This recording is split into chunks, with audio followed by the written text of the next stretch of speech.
Hey Mustangs, welcome to this Tuesday edition of the Daily Update. I'm Will Daughton. Let's get to the news. Strong storms roll through parts of North Texas. We'll have more on that. But first, some changes are coming for the SMU men's basketball team. Head coach Tim Jankovich is calling it quits. SMU TV's Grace Lawrence has our top story in today's Mustang Minute. Tim Jankovich has retired after 6 seasons as head coach for SMU men's basketball. This exit comes after they lost to Washington State in the second round of the NIT tournament on Sunday. To learn more about this story, follow SMU TV on social media. Tim Jankovich leaves the Hilltop with just over 120 wins after coaching 3 AAC Players of the Year: Nick Moore, Semi Ojale, and Kendrick Davis. He led the team to one NCAA tournament appearance in his first year at head coach, where they fell to USC in the first round. He says his retirement stemmed from wanting to spend more time with his family. Some North Texans are spending their day cleaning up the area due to tornadoes that swept through. SMU TV's Melia Masumoto has more on the story. A tornado that swept through North Texas Monday afternoon left a path of destruction through the area. The tornado touched down around 4 p.m. in Jacksboro and Bowie counties, causing severe damage to homes and schools. At Jacksboro High School, the whole roof was blown off the gym, and many families have been devastated as their homes, just like these ones you see here, were destroyed. And county officials say that around 60 to 80 homes were damaged. 9 people have been hospitalized from injury, and 1 death has been reported. The storm is going to make its way next into Alabama and Louisiana. For SMU TV, I'm Melia Masumoto. Texas firefighters finally tamed the Big L wildfire just before it reached 2 of North America's largest renewable natural gas plants located in Erath County. The Big L has burned more than 11,000 acres of land in southwest Texas, and it is just one of the 178 major wildfires ripping through the state. Over the past week, firefighters have kept busy protecting people and homes from the outbreak of hard-to-control wildfires that collectively burned over 108,000 acres of land. The wildfire's causes are still under investigation, but authorities say the ongoing fires are due to critical fire weather and high winds. According to the United Nations, almost 3.5 million refugees have fled Ukraine at this point, making it the largest exodus in Europe since World War II. Poland leads the world in taking in the majority of refugees, providing sanctuary to over 2 million. Russia continues to attack the southern port city of Mariupol. Ukrainian President Zelensky has said that the southern port city of Mariupol has been reduced to ashes, but defenders of the city refuse to surrender. Some residents escaped last week through humanitarian corridor. Mariupol City Council claims that thousands of residents were transported to Russia against their will. 132 people are dead after a crash in China. It is the worst air disaster in that country in a decade. The Boeing 737-800 went down in a rural mountainous area and lost contact with control towers just a minute and a half before it began to descend.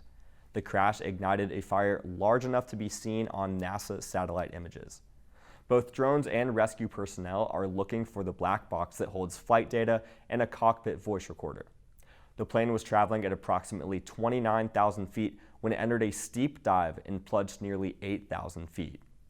All 737-800s in China's Eastern Fleet were grounded after news of the crash. No word yet as to what caused the plane to crash. Ketanji Brown Jackson, the first black woman nominated for the Supreme Court, made a statement on Monday pledging to decide cases without fear or favor. She made a 12-minute statement in front of the Senate Judiciary Committee to finish off the first day of hearings. Not only is Jackson the first black woman nominated for the Supreme Court, but she is also the first former public defender nominated for the position. Jackson stays strong on her opinion that she will continue to decide cases from a neutral posture, as she has done in her past 9 years as a judge. And that's your Mustang Minute. A love of reading and a stronger community. That's what the Little Free Library is truly all about. All you have to do is bring a book and drop it in the box, and if you would like, you can take a book or you can just donate your own book. Through these little mailboxes scattered throughout the U.S., millions of books are exchanged each year. That's a really good one. We love it because we have 4 kids, all different ages, and they each feel like they can be part of something by picking out their own book and taking it to donate, and then choosing a book that they like as well, because they all love to read, and that they all just feel like they're part of something together as a family, and they're doing something to give, you know, to other people in the community. I love reading, and I also like donating books also because it makes me feel good because I'm helping other people. These little libraries help increase reading achievement by giving access to books for readers of all ages and backgrounds. For more information and to find a Little Free Library near you, visit littlefreelibrary.org.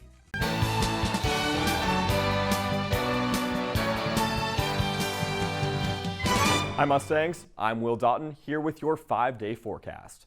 After the tornadoes, Dallas is going to see much clearer skies with sunny days for the rest of the week. Tuesday will be the coldest with highs in the 50s and lows in the 40s, and some cloudy skies. But Wednesday and Thursday will bring the sunshine with highs in the 60s and lows in the 40s. Friday will continue to heat up to bring temperatures with highs in the upper 70s and lows in the upper 40s. Saturday will continue to have the sunshine with highs in the upper 70s and lows in the lower 50s. That's your 5-day weather forecast. For SMU TV, I'm Will Daughton.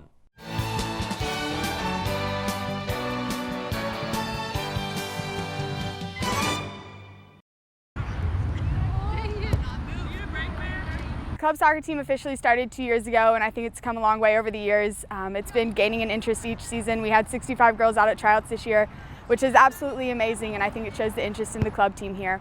It's turned out to be more than I could imagine, so it's just as intense but without the major commitment. Everyone kind of brings their own thing, so you're not just with a ton of serious athletes, you're with people who are more focused on their academics and stuff like that, and you get to kind of come together and just make new friends that are all ages and not just in your academic classes. There's a few that just played all throughout high school and just didn't really know what to do with themselves once they made it to college. They needed some sort of soccer outlet. Used to be intramurals, but now we have one step up with club. Hopefully there's a spot for you. For more information, contact Tori Fitzgerald at vfitzgerald@smu.edu.